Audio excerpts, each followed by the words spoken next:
Don't get me wrong, it's always a great time to be a Spartan, but after this past weekend, you can tell the vibe has been taken up a notch here in Greensboro. Hello, everybody, and welcome back to the Wes Miller Show. I am Luke Martin, alongside the Coach Wes Miller, as our shows are always brought to you by the UNCG Alumni Association. And Coach, we just met 4 days ago, but a lot has happened in the past 4 days. How was the 6-hour bus ride back from Chattanooga after the weekend your team had? Well, we got to fly down, which was great because we flew to Birmingham, so that's a nice way to travel instead of taking an 8 and 9 hour type of drive. So we flew down to Birmingham, but the drive back from Chattanooga is always a better drive after a win, and so it felt a little better. And that bus ride was a little less long. And we got back about 1 o'clock in the morning. So good vibes coming off the bus.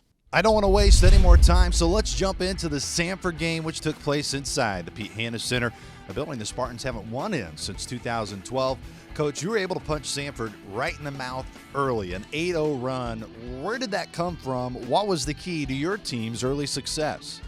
Well, I thought the guys were ready to play and were really aggressive in the first couple possessions offensively, and you see we were able to convert. I always think it's a big deal when you get the ball inside out, and the first 2 baskets were in the paint, and that one's inside out, and we drive it to the paint and score, and you want to try to do that as much as you can on the offensive end of the floor.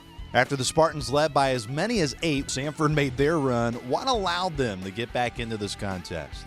Well, they turned us over. I thought their press really bothered us, and they were able to create turnovers and turn those turnovers into easy baskets, and then they made some shots too. I thought they shot the ball extremely well from 3. The Bulldogs led 35-31 heading into the halftime break, but Samford picked up right where they left off, building on an early second-half lead of 8 points, but Deontay Baldwin took over. Coach, what stood out about his play against the Bulldogs, specifically in the second half where 12 of his 18 points were scored? Well, he's doing a really nice job of getting downhill and creating shots for himself and for his teammates. And I think he's always done a good job of getting downhill, but he's so much more under control now. Samford with a 1-point lead as we get closer to the end of the game, but Francis Alonso with one of his 2 3-pointers in the second half gives UNCG a 1-point lead, but it wouldn't hold. Last chance for the Spartans, and K.L. Locke draws a foul on Wyatt Walker. How clutch were his 2 free throws? Oh, big time. And, KL hasn't shot it terrific from the free throw line all year. He has shot it okay, but to step up and knock the ones down when they matter, that was big for us, and it gave us a chance if we get a stop on the last possession to go into overtime, which we did. Into overtime we go. No R.J. White, and after Francis made a 3-pointer to give the Spartans the early advantage in overtime, he fouls out as well. Yet your guys battled through it. What struck your attention in how your team ended this contest? Well, man, what a big finish by Marvin Smith right there, by the way. I mean, that was a humongous play that made it the 2-possession game in the last minute. But no, I was worried when RJ and Francis fouled out. RJ was really doing a nice job of giving us some presence around the basket. Francis had hit a huge 3 to start the overtime session and was stretching their defense a little bit. But, man, everybody stepped up and made some plays in those last couple minutes. And I didn't love the way we played the entire game, but I loved the way that we gutted one out. And I thought we were really tough in the last 10 minutes of the game, including overtime.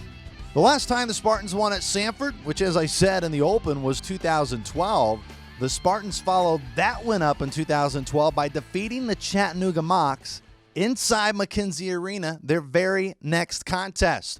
Would history repeat itself?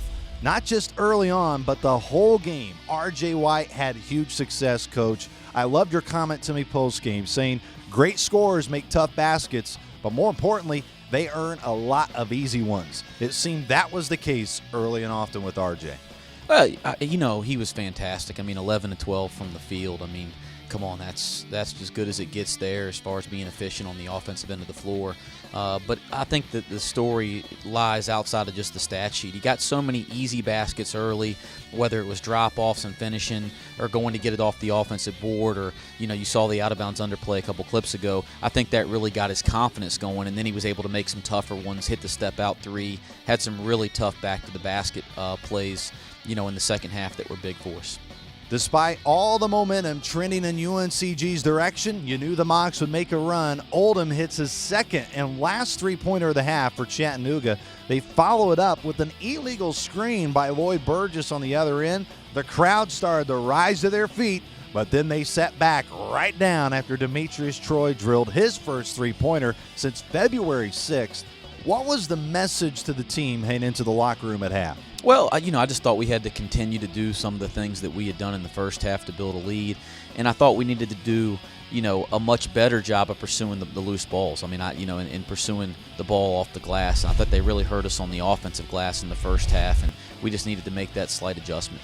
The 6'3" guard Francis Alonso attacks the 6'11" big man of Justin Toyo, and he wins it, and the Spartans go back up by 6. But after a prior missed three-pointer, which was one of 14 misses behind the arc in the second half for Chattanooga, Trey McClain picks him up to pull back within 4.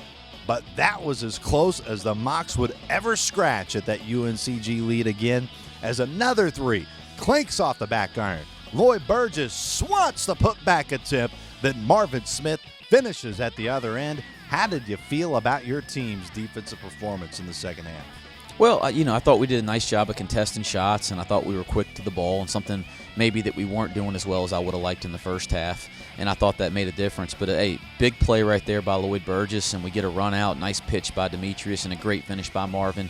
And there's some of the back-to-the-basket plays that I thought were just terrific by RJ late in the game, and a really nice find here late in the shot clock to Francis for a 3. And Alonso's 3 pretty much put the finishing touches on a 79-64 win for your team. Coach, what was the biggest takeaway from the weekend?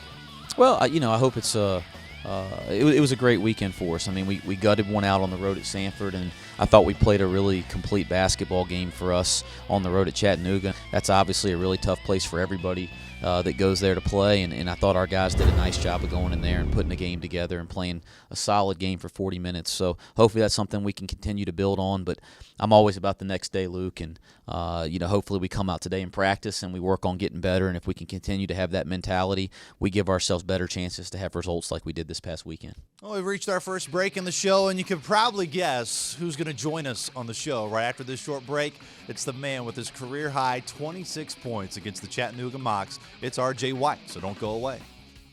Hi, I'm Barbara Corcoran.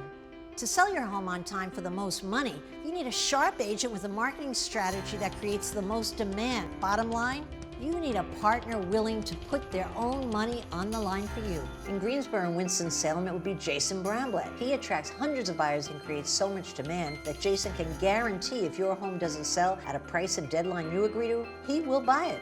Partner with the agent I trust. Go online or call and get your home sold.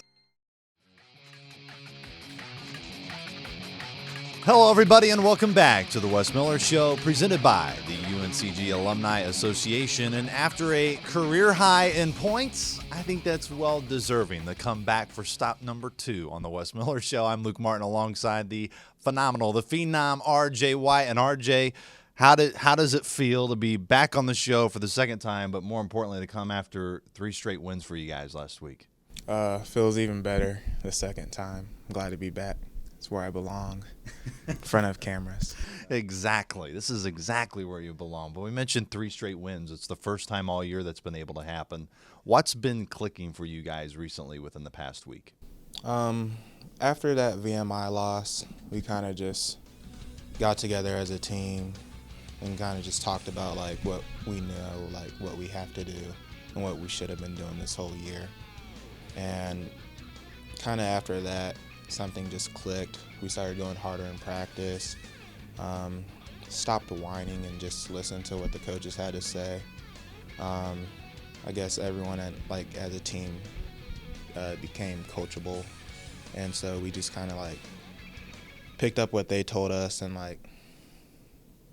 with combining with understanding like what we had to do. I guess kind of just clicked in the games, and especially Samford and Chattanooga, those were 2 big ones for us because we never beat Samford at their place since I've been here, and then Chat was the #1 team in the league, so it was kind of good to see like all that we were kind of like talking about for the past week and a half like happen during the games. When you look back to the Chattanooga game and the expectation level going into that game, you mentioned it, the #1 team in the Southern Conference. They won 19 straight home games, which was the 7th longest home active winning streak in the country.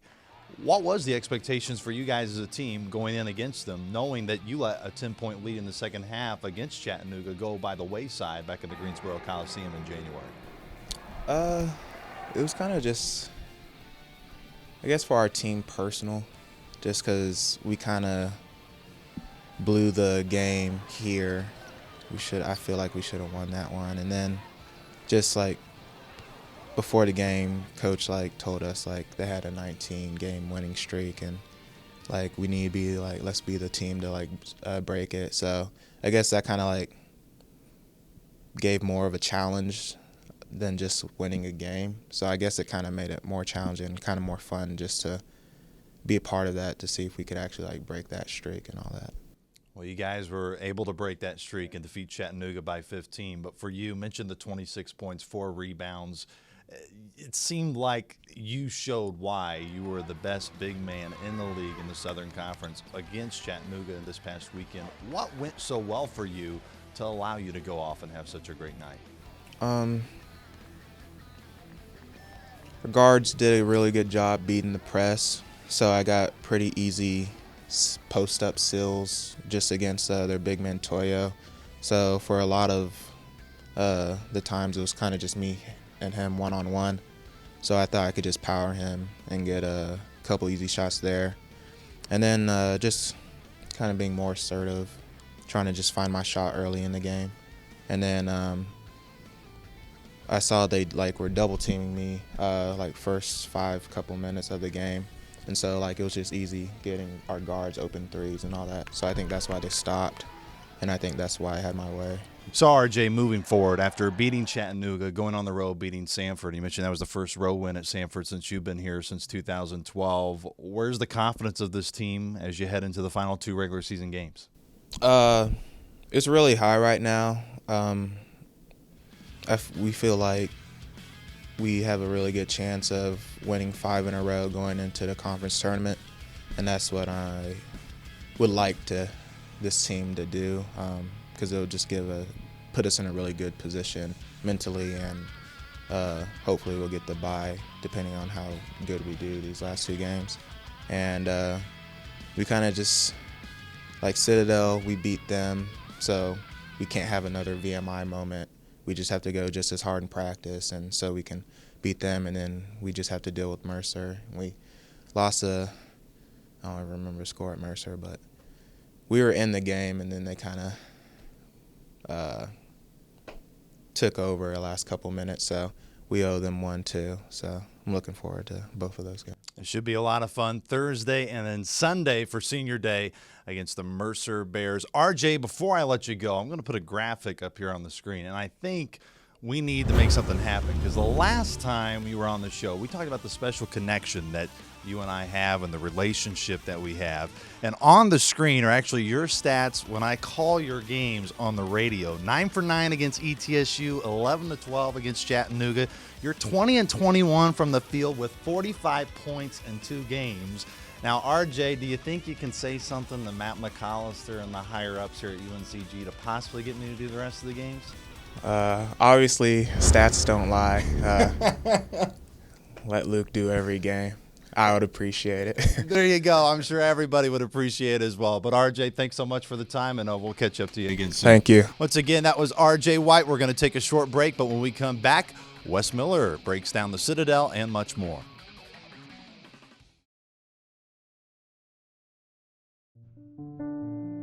Figuring out your purpose in life, you're not entitled to anything.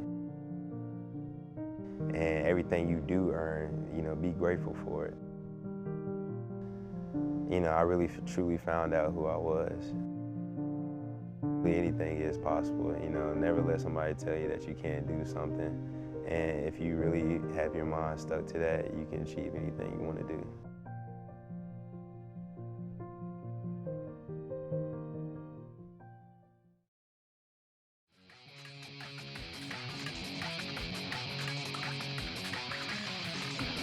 Welcome back to the Wes Miller Show, presented by the UNCG Alumni Association. Coach, This weekend, obviously, is senior day. Going to be Sunday against Mercer. You have a big game at home Thursday against Citadel. But really, just first things first, when you think about this senior class, the 3 members that make it up, what's going to be some of your lasting impressions of them as they wind down their home career here at UNCG? Well, I don't know how much time do we have, Luke. It is really important. Senior day is really important, and appreciating our seniors and what they've done for our program and what they've done for UNCG, that's really important. K.L. Locke's really special to me. He's the first guy I ever recruited as the head coach at UNCG. So that'll be a really emotional moment for me to see him walk out there with his family, and he's got a terrific family that I got to know, it seems like 5 or 6 years ago in the recruiting process, and he has a little brother and a little sister, Noah and Paris, and they were like little kids, and they look like almost grown-ups now. They're in high school, so it'll be really special to see him, and God, the maturity, the maturation process for KL from a freshman now to a senior, not just as a player but as a young man, has just been tremendous. So that'll be really emotional for me, and he's given so much to this program in so many different ways. So that'll mean a lot. Assad Lamont came here as a walk-on and a non-scholarship player and transferred in from a Division II school, and man, look what he's turned into. Just a solid contributor, one of our most competitive guys. I think he's what college basketball and college athletics are all about. I've known him since he was a youngster playing high school basketball here in the Greensboro area. That'll be really special. And then, Michael Adams came in as a true walk-on. Came through walk-on tryouts. The first guy we've had that's came through walk-on tryouts and kind of gone the whole way with us. And he's done a tremendous job over the last 2 years, and being a guy that doesn't just practice, but we put him in some games. And he's been an anchor on the scout team and has an unbelievable attitude. I can imagine that as we go on, in my career in coaching, I'll be using Michael as an example of how you're supposed to go through that process. If you come through walk-on tryouts, how you become a part of a team and how you contribute to that team. He's been as good of an example of somebody that does that as anybody. So it'll be a special night to honor those 3 guys, and the best way we can honor them is go out and play in the right way. And I hope our entire team does that, and hope our coaches and myself, we coach the right way and give those guys the respect they deserve. Well, you mentioned giving them the respect they deserve, and not only are they just 2 games, Senior Day is already special, but these are 2 really big games. I know you can't really look big picture about SoCon tournament scenarios. You'll leave that all to the people on the outside, but knowing that, does it kind of empty up here, knowing that there's a lot to play for here with the final 2 games? Yeah, I think our program's aware of that. I think our players are aware of that. Certainly they understand how it works and the seeding in the SoCon tournament, but I do believe so much. You take it one game at a time, one practice at a time, and I think if you approach it that way, you give your best chance to stay in the moment and play the right way, and ultimately your best chance to be successful. So right now we're thinking about getting better in practice today and tomorrow, and then we're thinking about preparing for a really formidable Citadel opponent that we had a battle against in our first match. So obviously we got to get ready for that Citadel game, and then we'll look to the next one after we finish that one. It should be a lot of fun. Thursday night against the Citadel Bulldogs, and then Senior Day Sunday against the Mercer Bears. Coach, appreciate the time as always, and we'll catch up with you next week. Thanks, Luke. Once again, that was the coach, Wes Miller. He is done, but the show is not done. We have one more segment, a special contest on the hardwood when we get back. Normally, we're not on the same side. Not even close. But there's one thing bigger than our rivalry, and that's beating cancer. It's the one thing we can agree on. And together, we can win. That's why we're teaming up with Subway Restaurants and the American Cancer Society's Coaches vs. Cancer program. Go into any Triad Subway and make a donation to Coaches vs. Cancer. Any amount, with or without a purchase. Team up with us and Subway Restaurants. And help us win against cancer. For Alonso, long 3-ball, Francis! Between the circles, flips it off to Alonso. Alonso drives through lane, stops, turns around, makes it! To Alonso, long 3-ball, yes! Francis Alonso rattles it home! Hello, everybody, and welcome back to the Wes Miller Show, presented by the UNCG Alumni Association. You may be wondering why we're not back in studio with Coach. And why am I holding a basketball inside the practice court here at UNCG? Well, that's because we're going to start a new segment here on the Wes Miller Show called the Wes Miller Show Challenge. And today it's going to be a three-point challenge more for myself. And we're going to go up against one of the best SoCon shooters from the outside. He's lethal from behind the arc. That is Francis Alonso, of course, the freshman guard from Spain. And Francis joins me here in the practice court. Now, Fran, you got a lot of challenges this year. I have to ask you, how are you feeling heading to this three-point competition? I gotta say, I'm getting nervous after your speech, but well, let's see how it goes. It should be a lot of fun. Here are the rules for the three-point shootout. We're each going to get 5 shots from the 5 different spots on the floor. Following that, we will see who the winner is. You ready to do this? I'm ready. All right, let's do it. All right, baby, let's get it going. You ready to go, Francis? No.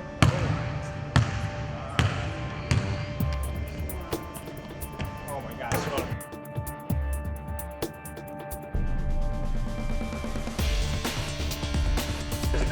Shots, boy. You better start making shots, boy. Okay. We're starting to get hot.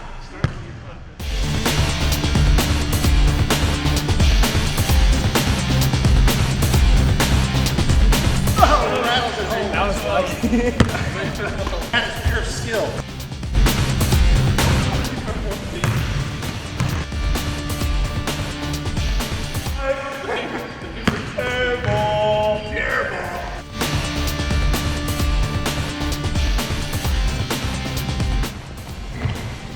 Okay.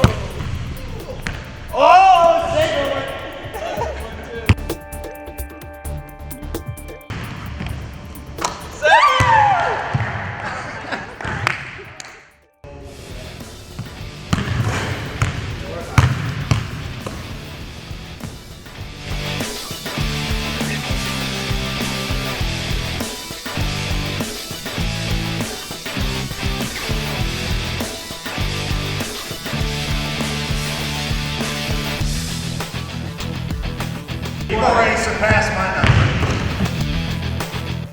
Nobody get excited when this is not good against me. I'm going to get Francis Alonso calls.